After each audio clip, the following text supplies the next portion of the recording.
Hi, welcome to Superintendent's Corner. I am Brandon Jackson here with Mr. Tim Saxon, Superintendent of Boardman Local Schools. Thanks for being here today. My pleasure. We're into the 5th week of classes already. School is off to a great start. There are several newly filled positions on the administrative team, starting with new treasurer Nick Chernello. Can you tell us a little more about him? Yeah, absolutely. We lost our treasurer back in February. Greg Slemons went and took the CFO position with the Youngstown City Schools. So since February, we've been searching for a treasurer.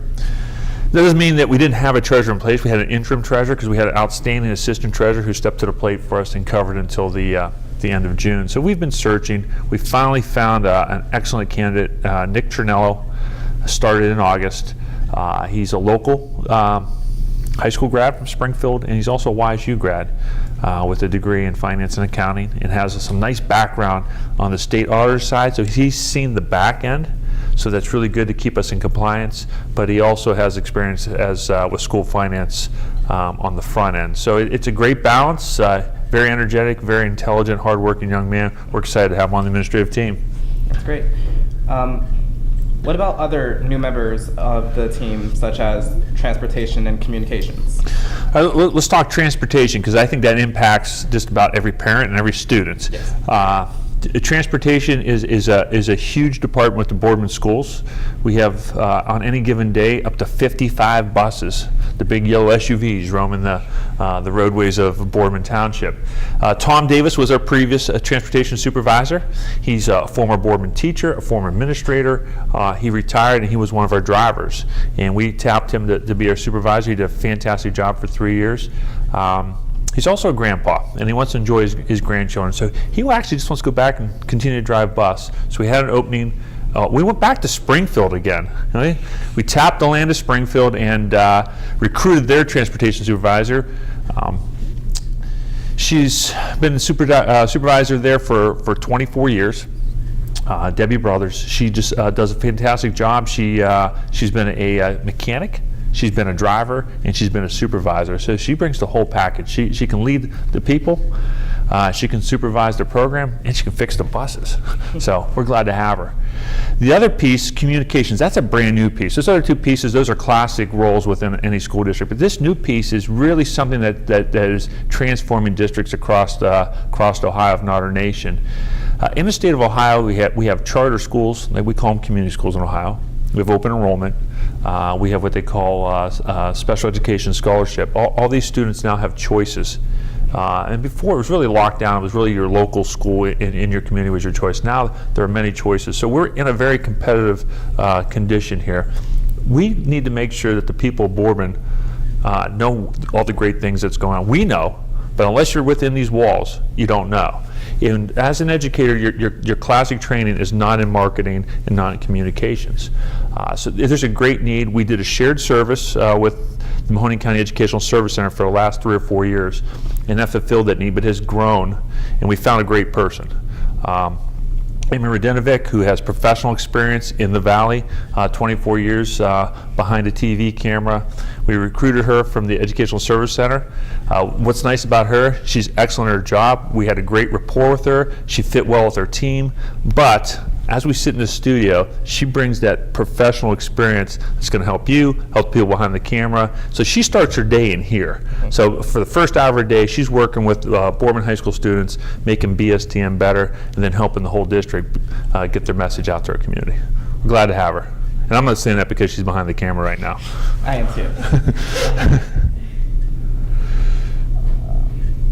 In the last few weeks, state report cards have been released for school districts across Ohio. Can you tell us how Boardman did in that?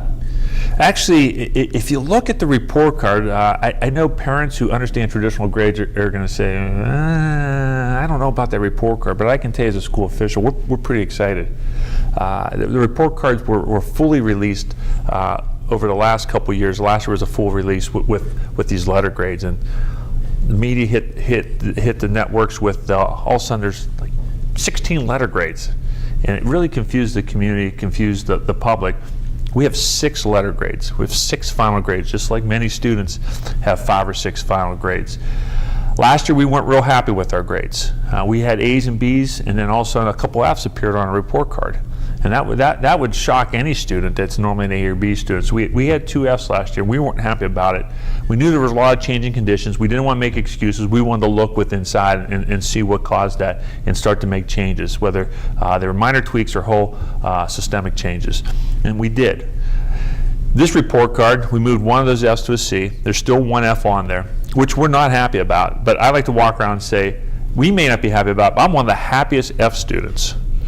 And that's kind of a weird statement. So, and you're like, I think if I went home, my parents wouldn't be happy if I was an F student, because that F is a 2-year average. We know we had an F last year, but we still have an F this year. So most people think if you had an F last year and you have an F this year, you got the 2-year average means the standalone grade, the single grade for this year is an F. It's not.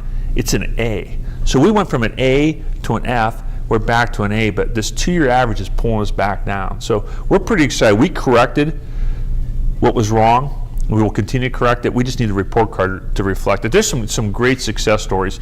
You know, take a look. I see a lot of high school students in the room. At Boardman High School, there's a Prepare for Success grade. Now that one was a D. Every district in the 3-county area either had a C, a D, or an F. The highest grade was a C. We just missed a C by 2 points. So we had a D, but I'm going to tell you, I'm a happy D student. In that D, there's a stat in there that tracks how well our kids are doing on AP tests. AP testing is a big program in Boardman, bigger than any district in 3 counties. We have 12 fully implemented AP programs, not online, not fake, fully implemented, taught by a person with full classes. So we are putting the most kids in the county through the AP program, which may sound impressive, but the most impressive thing is we have the highest percent of students scoring a 3 or better on the test. Now, someone who doesn't know AP would say, what does that mean, a 3 or better?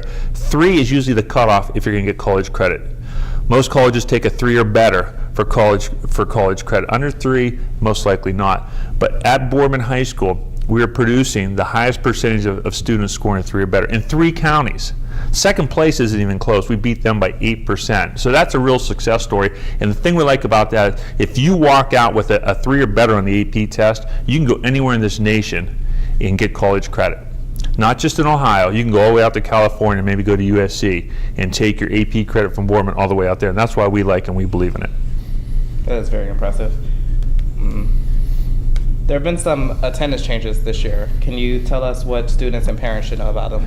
I say, like the report card, this House Bill 410 about attendance has been very confusing. And I have a couple Boardman High School students in my house, and I can tell it's confusing because they go to school, but even they were asking Dad about these attendance changes. And I think the message is a little cloudy, but the rules underneath the changes really haven't changed that much, especially at Boardman. So I'll run through some of the numbers. There's 2 categories now for attendance. You can be what they call habitual or excessive. It used to be chronic. They've eliminated that word. So there's 2 categories, excessive and habitual. So habitual is the first level, and habitual kicks in if you miss 32 or more consecutive hours of school. Well, let's just, for argument's sake, say a school day is about 6 hours, to keep it simple. So, if you miss 32 consecutive hours, boom, you're considered habitual. That doesn't necessarily mean that all of a sudden you're going to be thrown in jail or kicked out of school. In fact, the law says that's one of the things you can't do. We're not suspending kids now for missing school, which we stopped doing years ago, but the law now says every district in Ohio can't do that. But that first number, that 32, kicks in. Then there's a 40, and that if you hit 40 hours or more in a month, cumulative, not consecutive, you get the moniker habitual. And then it goes to 72 in a year. So if you hit any of those, it just raises the awareness. That means you're now in a category in which we need to send letters, start communicating officially by the state regulations to you, and start intervention meetings. The second category, I said, is excessive. And that's what Boardman High School students are more used to, is the excessive category. That really hasn't changed. The state of Ohio went from days to hours. So that's why you hear hours now instead of days. It's 38 hours. If you miss 38 hours in a month, you're considered now excessive. Or 72 hours, it's 38 hours in a month, it's 65 hours in a school year. So I love math. If it's 65 hours and there's 6 hours in a day, that's roughly about 65 divided by 6. We'll say that's about 10 days. And that was our old standard, meaning you hit that 10-day mark, there's going to be some serious intervention, just like we did before. Put a summary on that. A lot more students are going to get some intervention letters and maybe start to have more conferences with assistant principals and counselors than they did before. But the strong penalties, the penalties with teeth, still kick in at the same benchmarks they did in the previous year. So kids that normally receive an attendance letter may receive one, because some of those early indicators, it doesn't matter if you went to a doctor or you had what we call an excused absence. Those still get kicked in, but the ones with teeth still go back to, was it a legitimate absence or not? And that means if you went to a doctor and you have a doctor's excuse, or you had to appear at court, those are legitimate excuses, and those are excused. Those won't count against those excessive indicators. So it really hasn't changed on the back end as much as people think. On the front end, it has. So I don't know if I made it worse or better, but that's House Bill 410. I understand that there are 2 levy renewals on the ballot in November. Can you talk about those? Absolutely. Boardman Local Schools is a school, like many in the state of Ohio, that are funded by local property taxes. Some rely heavily on state assistance, what they call foundation payments. We are, because of the wealth of the Boardman Township, the businesses and the property values, we are a local base. So what you're talking about is our main source of revenue to pay for things like what you see here. You know, whether it's the lighting or whether it's some of these cameras, the instruction, and the people running this studio. We have a 1.6 mil permanent improvement. That generates $1.4 million a year for the schools. Permanent improvement means that goes into things that are more permanent around the district. So a parking lot improvement, an HVAC system, like I said, heating and cooling, major construction type items. Technology, got some great technology in here. Now this nice screen behind us could be paid by permanent improvement fund. So that is a renewal. It's not a new tax. In fact, it first came on the ballot in 1988. So it's been renewed every time since 1988, and we'll go back to that math, so we got about 29 years. The other one is a 5.9 current expense. That's for all the other things. That's for just the cost of doing business in the school, to pay for books, to pay for curriculum materials, to pay for salaries. And that's the bulk. We're a people business, so the bulk of our operating costs are people. That generates $4.8 million. First passed in 2003, so about 14 years ago, and it's been renewed every time since. So these are both renewals. They'll both be on in November. A very important part of keeping us doing what we do here at Boardman. I was in the press box for the Mooney game on Friday night, which we were celebrating our 100th anniversary of athletics, and the pep rally and the parade and the track stuff. It was very exciting. What would you think? Like, how did you see it? How was it to you? Just a little surface discussion. We are entering our 100-year celebration of Boardman excellence, of Boardman graduates. First graduating class was back in 1918. It's a year-long celebration. We had a celebration for family and community back in June. That's done. This one was for athletics. We'll have one for academics, and we'll have one for the arts. So the 3 A's plus families, that's Boardman.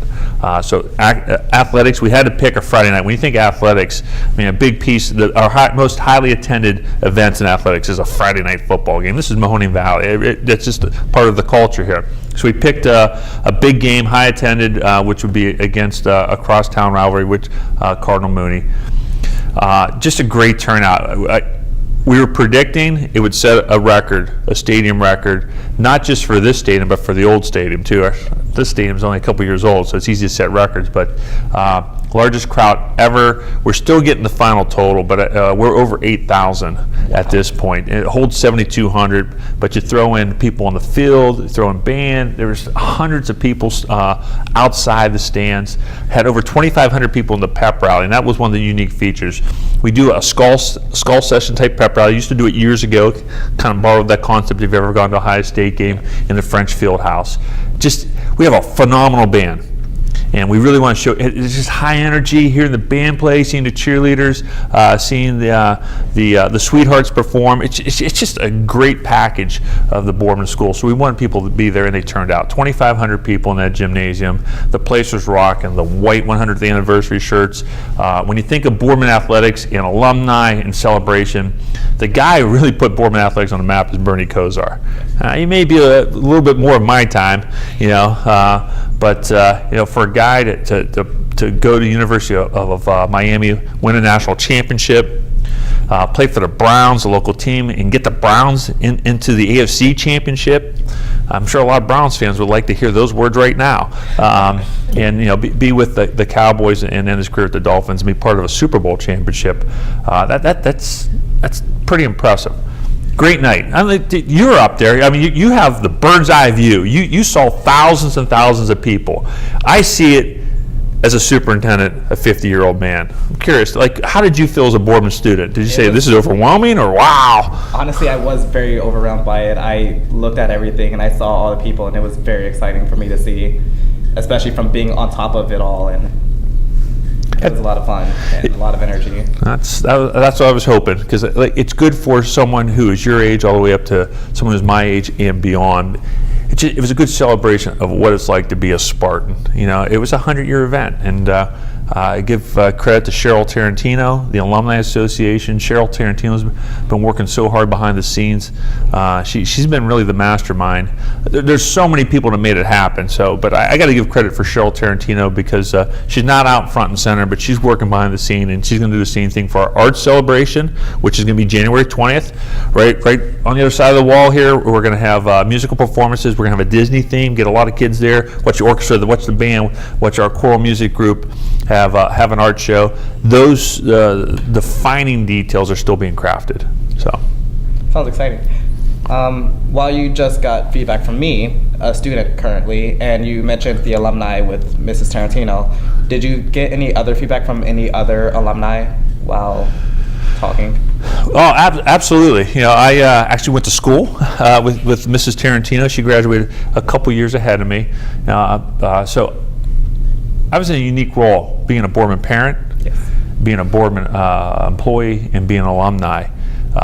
There was a lot of my classmates there, and it was just nice to see them come back. People travel from all over the place because there was a lot going on that weekend. We also had our Hall of Fame inductee ceremony. It was a great weekend. All positive feedback. I think most people want us to do it again, but they don't understand the hard work and energy, and it was for a 100-year event. Maybe the pep rally in the gymnasium could become a once-a-year event, because we can pull that off when we used to do it. I think that would be good, but I think it honored the moment, and it didn't matter if you're a current student, a recent graduate. My own daughter came back from college and brought friends just so they could see this, and they just couldn't believe what was going on at Boardman, and they're from some other local schools, or an old guy like me who graduated many, many years ago. So it was great. Is there anything else you'd like to add today? The only thing I'd like to add is very proud to be a Spartan. You said we're 5 weeks into the school year. Yes. Wow, it's almost over. It's 90 degrees out. I think summer break's almost here. That's how fast it's going to go. Before you know it, you and I are going to be sitting here doing the May principal or superintendent's report, and next thing you know, it's all done. That's how fast it'll go. Trust me. Yeah. All right. Well, thank you, Mr. Saxon, for being here today. For BSTN, I'm Brandon Jackson, and have a great day, Spartans.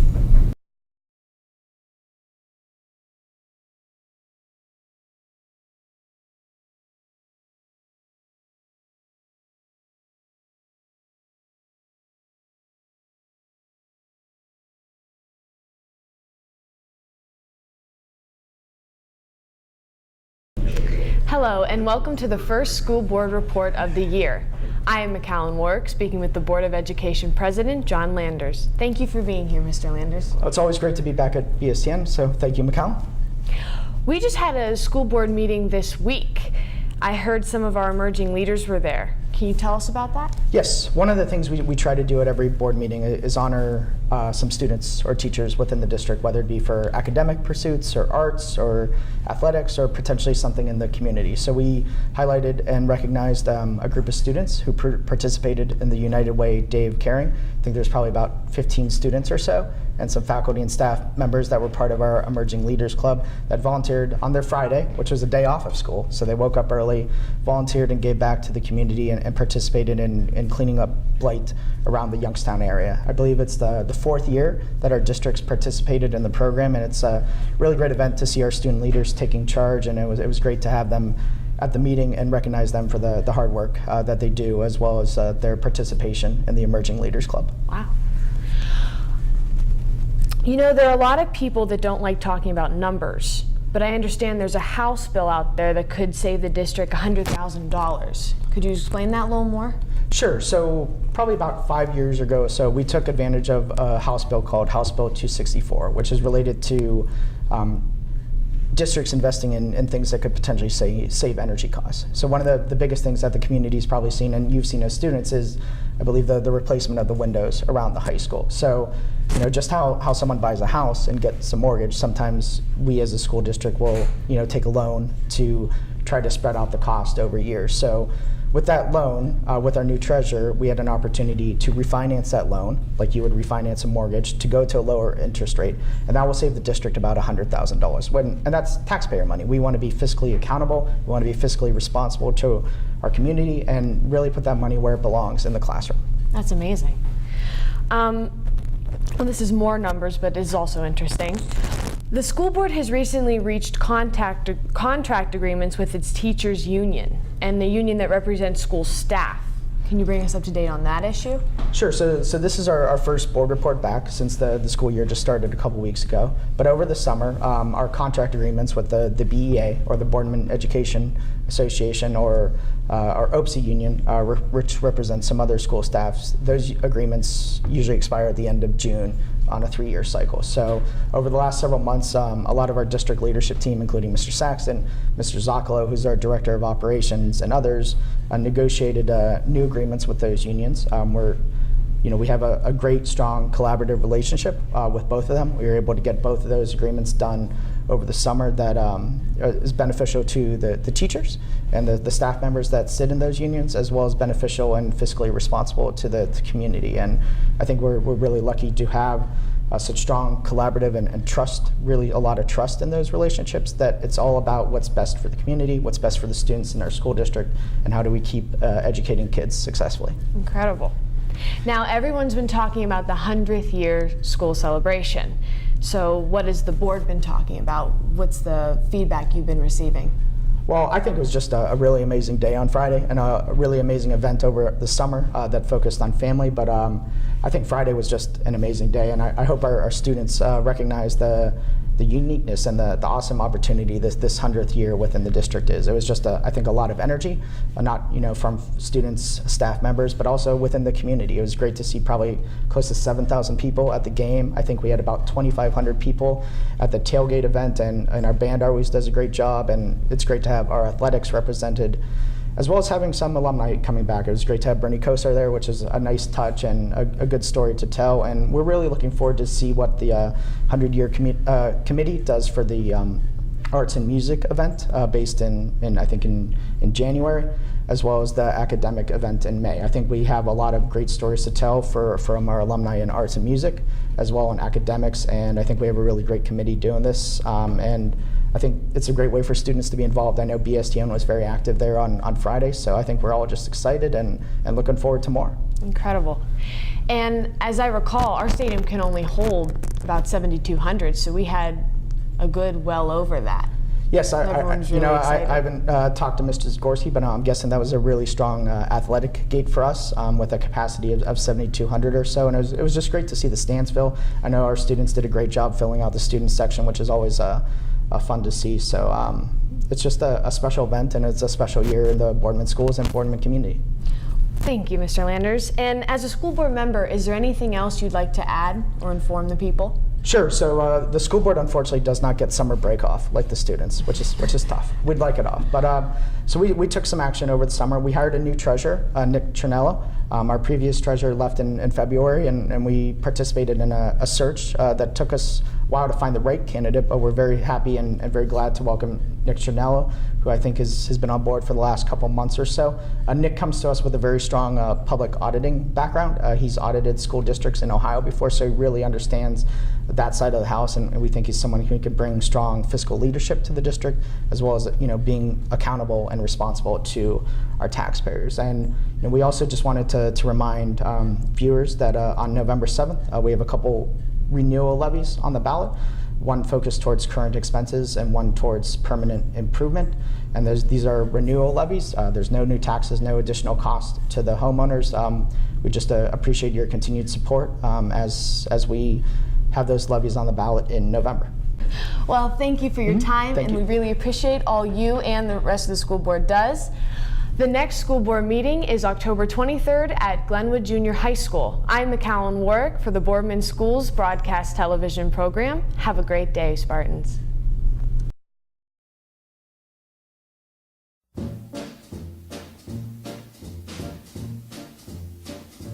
Oh, the shark, babe, has such teeth.